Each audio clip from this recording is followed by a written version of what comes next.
Pendant des décennies, des médicaments arrivaient au Burkina Faso sous logos étrangers, mais les décisions restaient ailleurs.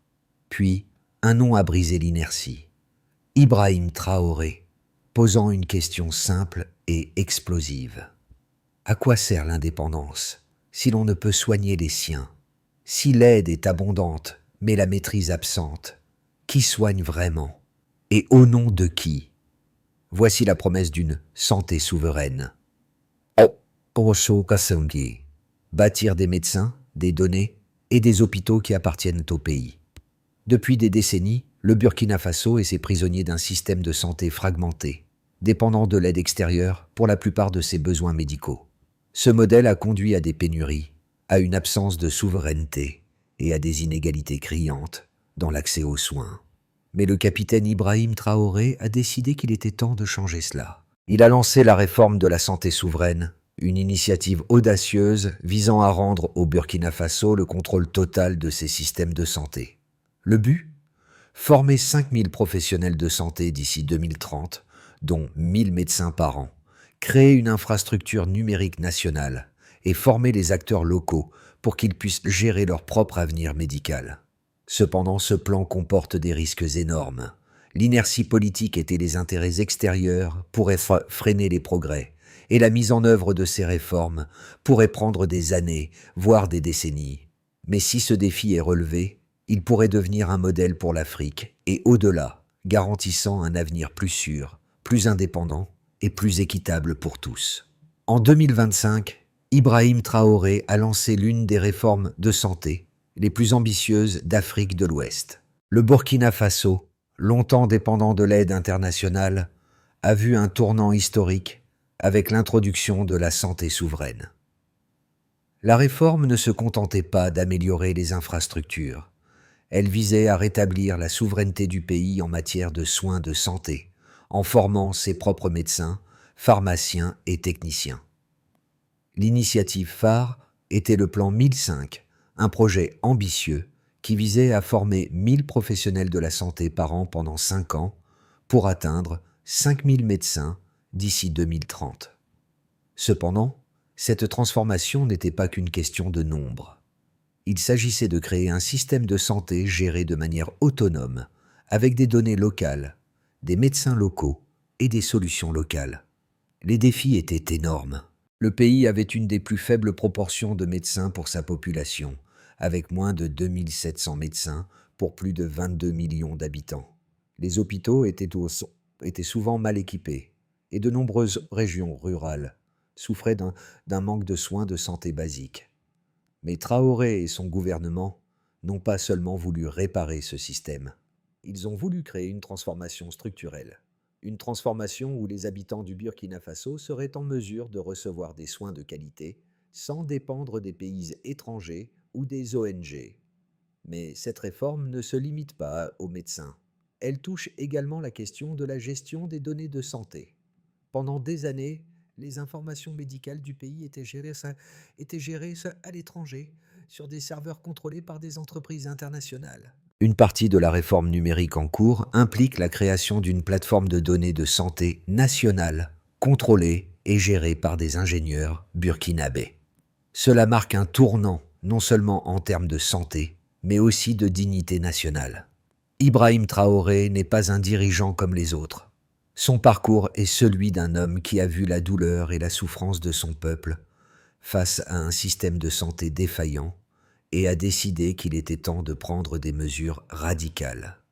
Né et grandi dans le Burkina Faso, il n'a pas été formé dans les prestigieuses institutions médicales mondiales ni baigné dans le système de santé international.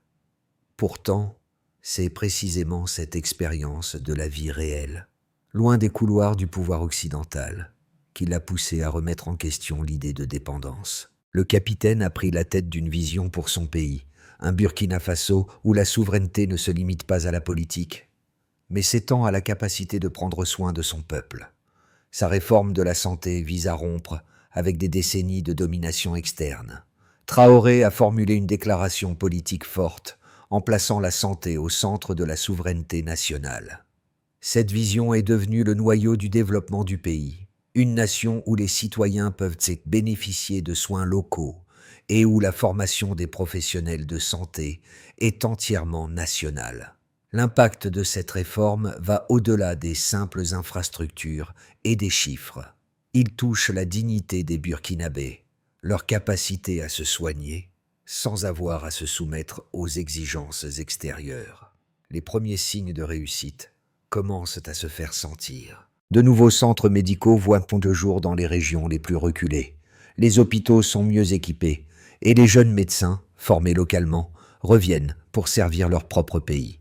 Ce modèle pourrait bien devenir un exemple pour toute l'Afrique. Le début de la réforme de la santé au Burkina Faso n'a pas été sans difficulté.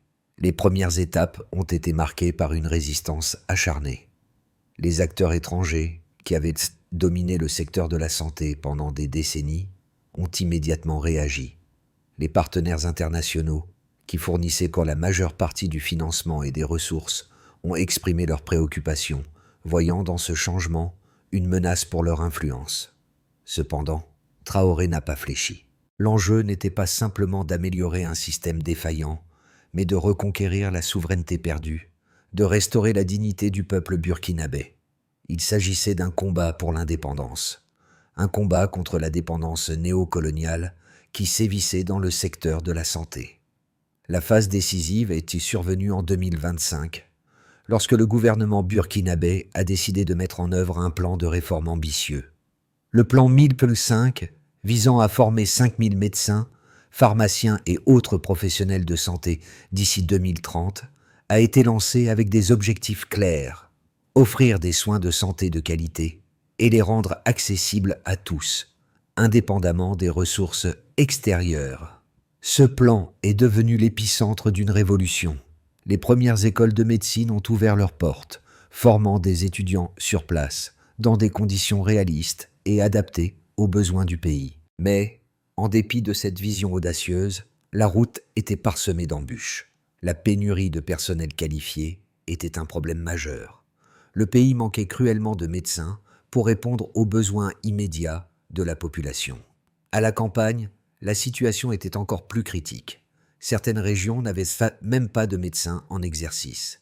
Le pays comptait moins de 2700 médecins pour une population de 22 millions de personnes, soit environ un médecin pour 8000 habitants. Mais plutôt que de se laisser décourager par ces statistiques accablantes, Traoré a mis en place des solutions innovantes. Des partenariats avec des institutions africaines, comme le Cuba, ont permis de former des médecins en interne et de renforcer l'infrastructure médicale du pays. Le choc est arrivé lorsque le pays a commencé à refuser l'aide internationale sous certaines conditions. Jusqu'alors, le financement de la santé au Burkina Faso dépendait fortement des dons et des prêts des gouvernements étrangers et des organisations internationales. Mais avec la réforme de la santé souveraine, le pays a fait un pas audacieux en mettant fin à la dépendance. Les fonds externes étaient toujours les bienvenus, mais désormais, ils devaient respecter la stratégie nationale et ne plus dicter les priorités. Ce tournant a provoqué un grand émoi à l'international. Les médias ont commencé à parler du Burkina Faso comme d'un État rebelle, insoumis, qui remettait en cause l'ordre établi. Les réactions des puissances occidentales ont été vives. Des critiques ont émergé, arguant que le pays se dirigeait vers un isolement dangereux. Pourtant, pour la population burkinabé, il s'agissait d'une victoire historique. Le pays prenait enfin son destin en main. Les répercussions de ce choc se sont rapidement fait sentir. Les réformes en matière de santé ont eu un effet domino sur d'autres secteurs. En rétablissant la souveraineté sanitaire, Traoré a ouvert la voie à une indépendance économique, politique et culturelle. L'impact ne s'est pas limité à la santé. La souveraineté retrouvée a insufflé un nouveau souffle à l'industrie locale, au développement des infrastructures et même à l'éducation. Les jeunes burkinabés, loin de vouloir émigrer pour obtenir des diplômes, ont commencé à voir un avenir possible dans leur propre pays. La santé souveraine devenait un modèle de développement intégré, un modèle où la compétence et la fierté nationale étaient au centre du processus. Cette dynamique a créé un mouvement régional, Le Mali, le Niger et d'autres pays de la région ont commencé à observer de près ce modèle. Chacun d'eux a vu dans cette réforme une opportunité de s'inspirer et de mettre en place des systèmes similaires. Le Burkina Faso n'était plus seulement un pays en développement, mais un exemple de souveraineté et d'indépendance. Les réformes de la santé souveraine au Burkina Faso ne sont pas seulement un discours politique. Elles reposent sur des chiffres et des résultats tangibles qui montrent l'efficacité du modèle instauré par Ibrahim Traoré. Dès le lancement du plan Midfield 5, les premières mesures ont été prises pour s'assurer de la faisabilité du projet. En 2025, l'objectif de former 1000 médecins par an a commencé à se concrétiser avec l'ouverture de nouvelles écoles de médecine, spécialisées dans la formation de professionnels locaux. Ce programme ambitieux a vu des milliers de jeunes burkinabés s'inscrire, brisant ainsi le mythe selon lequel les professionnels de santé qualifiés ne pouvaient être formés qu'à l'étranger. L'impact immédiat a été mesuré par le nombre de médecins formés chaque année, avec un objectif de 5000 médecins d'ici 2030. Les résultats quantifiables sont impressionnants. En 2025, une première cohorte de 1000 étudiants a été formée, et les premiers diplômés ont commencé à exercer, principalement dans les régions rurales. Cela a permis de réduire les écarts géographiques dans l'accès aux soins de santé, un problème majeur du système précédent. Les chiffres montrent également une amélioration notable dans l'offre de soins.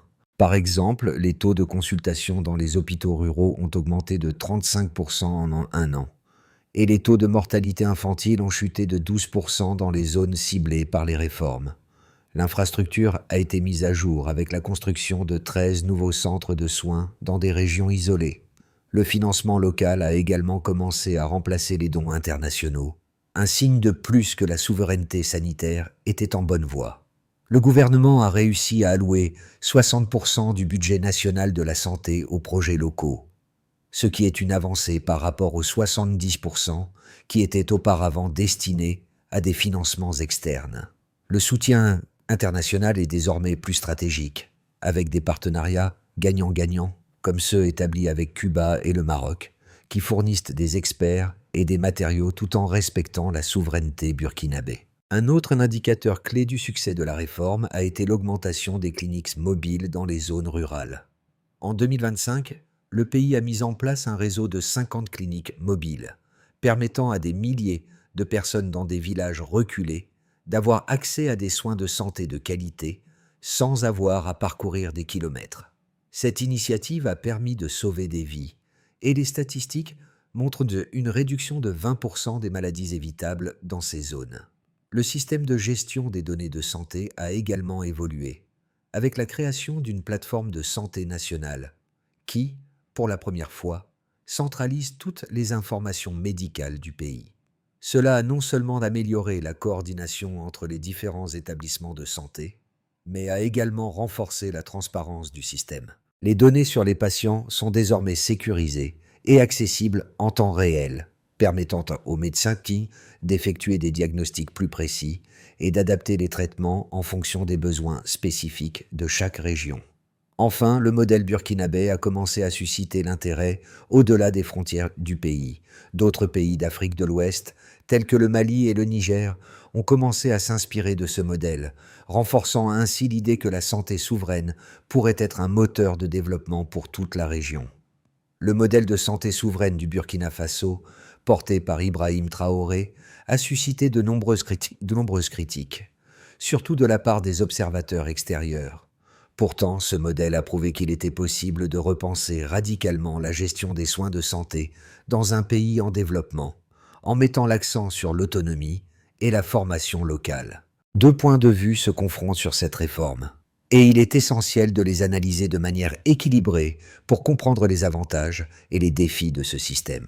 D'un côté, les partisans de la réforme soutiennent que la souveraineté sanitaire est un impératif pour l'indépendance du Burkina Faso. Ils estiment que le pays ne peut plus se permettre de dépendre des dons et de l'assistance des puissances étrangères, souvent liées à des intérêts politiques et économiques. Le plan 1000+5, par exemple, vise à renforcer la compétence locale, à former 5000 médecins d'ici 2030 et à produire des professionnels de santé capable de répondre aux besoins nationaux. Cette approche pourrait non seulement améliorer l'accès aux soins, mais aussi créer un système de santé plus équitable, particulièrement pour les régions rurales qui étaient historiquement laissées pour compte. De plus, le système de gestion des données de santé, désormais en place au Burkina Faso, constitue un modèle de transparence et de coordination, permettant un suivi plus précis des patients et des traitements. Cependant, les détracteurs de cette réforme pointent des obstacles majeurs. Leur principale inquiétude réside dans la capacité du Burkina Faso à soutenir un tel modèle à long terme, en particulier en matière de financement et d'infrastructure. La formation de 5000 professionnels de santé en 5 ans est une tâche monumentale, et la qualité de la formation locale pourrait être remise en question si les ressources ne suivent pas. De plus, la création d'une plateforme numérique nationale de gestion des données de santé pose la question de l'infrastructure technologique.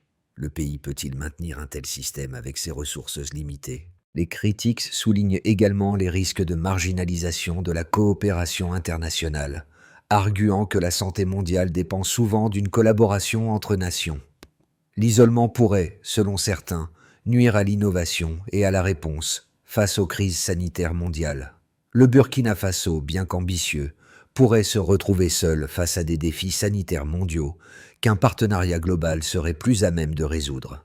Néanmoins, les chiffres ne mentent pas. Depuis le début de la réforme, les améliorations sont palpables, et bien que des défis subsistent, le Burkina Faso a amorcé une transition vers un système de santé plus autonome et plus inclusif. Cette approche, bien que risquée, pourrait bien être la clé de son avenir en matière de santé publique. Le tournant majeur dans la réforme de la santé au Burkina Faso n'est pas seulement le plan ambitieux ou la résistance initiale rencontrée, mais un changement de mentalité profond. Ibrahim Traoré a transformé une simple réforme en un véritable mouvement de fierté nationale. Ce qui semblait impossible il y a encore quelques années, une nation indépendante en matière de santé, est en train de se réaliser. La souveraineté sanitaire n'est plus un concept abstrait, mais une réalité palpable, vécue au quotidien par des milliers de Burkinabés. Ce qui était au départ une vision audacieuse est devenu un modèle en pleine croissance, non seulement pour le Burkina Faso, mais aussi pour l'Afrique de l'Ouest. La clé du succès réside dans l'alignement des priorités nationales, la formation locale et l'indépendance vis-à-vis des donateurs extérieurs. La capacité du pays à se relever et à prendre soin de ses citoyens sans attendre l'aide internationale est un signe de force et de résilience. Pourtant, cette transformation ne fait que commencer. L'infrastructure de santé s'améliore. Les professionnels formés sur place commencent à changer le paysage des soins. Et les jeunes Burkinabés, qui autrefois cherchaient des opportunités à l'étranger, commencent à rêver d'un avenir ici, dans leur propre pays. La transformation du système de santé au Burkina Faso a eu des répercussions profondes sur plusieurs aspects de la société. D'abord, la réforme de la santé souveraine a eu un impact direct sur l'accessibilité aux soins. Dans les zones rurales où l'accès aux médecins était limité, les premières vagues de jeunes médecins formés localement ont permis de combler un vide cruel.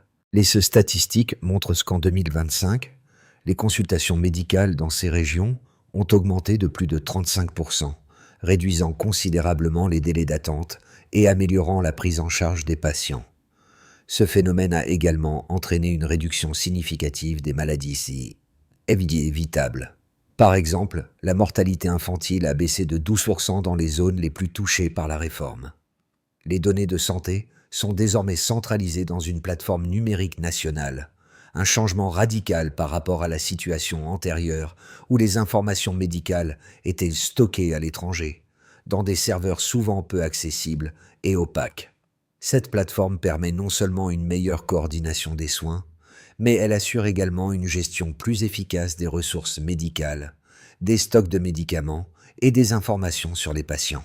Le suivi des traitements est plus précis, et les médecins peuvent désormais ajuster leurs interventions en fonction des besoins réels du pays, plutôt que de suivre des directives étrangères déconnectées des réalités locales. Au-delà de la santé, cette réforme a eu des effets sur l'ensemble du système éducatif. En formant des médecins et des pharmaciens locaux, le Burkina Faso a également ouvert la voie à une nouvelle génération de jeunes professionnels prêts à construire l'avenir du pays. Les universités et écoles de médecine ont vu un afflux de jeunes talents, motivés non seulement par l'opportunité de servir leur pays, mais aussi par la fierté de contribuer à un projet national ambitieux. Le nombre d'inscriptions en faculté de médecine a augmenté de 50% depuis 2025, ce qui a permis de stabiliser et de pérenniser la formation des futurs médecins. L'infrastructure a été un autre secteur clé de cette transformation. En 2025, le gouvernement a lancé la construction de 13 centres médicaux régionaux et 78 cliniques avec une capacité chirurgicale, rendant les soins de santé plus accessibles même dans les zones les plus reculées. Les cliniques mobiles ont également joué un rôle crucial, apportant des soins dans des zones où l'infrastructure reste insuffisante. Ces initiatives ont réduit de manière significative la distance et les coûts liés à l'accès aux soins, particulièrement pour les populations rurales et les familles pauvres. L'impact sur l'économie locale a été tout aussi marquant. L'augmentation du nombre de professionnels de santé a non seulement répondu à une demande accrue, mais a également stimulé l'emploi dans le secteur médical. De plus, le soutien à la production locale de médicaments a renforcé l'économie nationale et réduit la dépendance aux importations coûteuses. Le pays a commencé à établir des partenariats avec des producteurs de médicaments locaux, comme ceux en partenariat avec Cuba et le Maroc, pour créer une chaîne d'approvisionnement plus résiliente et indépendante.